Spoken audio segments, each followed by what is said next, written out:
Herkese merhaba arkadaşlar, kanalımıza hoş geldiniz. Bugün sizlerle Türk televizyon dünyasının unutulmaz ekran partnerlerinden ikisi Neslihan Atagül ve Burak Özçivit hakkında özel ve dikkat çekici bir metinle karşınızdayız.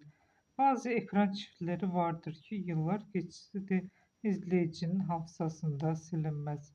İşte Neslihan Atagül ve Burak Özçivit tam olarak böyle bir ikili. Birlikte rol aldıkları projeyle milyonlarca izleyicinin kalbinde yer edinen bu iki başarılı oyuncu sadece performanslarla değil, ekrandaki güçlü uyumlarıyla da uzun süre konuşuldu. Neslihan Atagül doğal oyunculuğu ve duyguyu izleyiciye geçiren performansıyla her zaman dikkat çeken bir isim oldu. Kendi sözleriyle bir karakteri gerçekten yaşarsam izleyici de bunu hisseder. Belki de bu yüzden oynadığı her rol iz bırakıyor. Diğer tarafta Burak Özçivit ise karizması, güçlü ekran duruşu ve başarılı oyunculuğuyla sadece Türkiye'de değil, dünyanın birçok ülkesinde büyük bir hayran kitlesine sahip.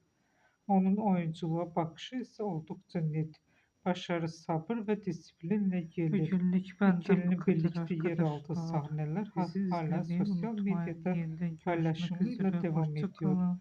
Hayranları eski bölümleri yeniden izliyor. Unutulmaz anları tekrar gündeme taşıyor.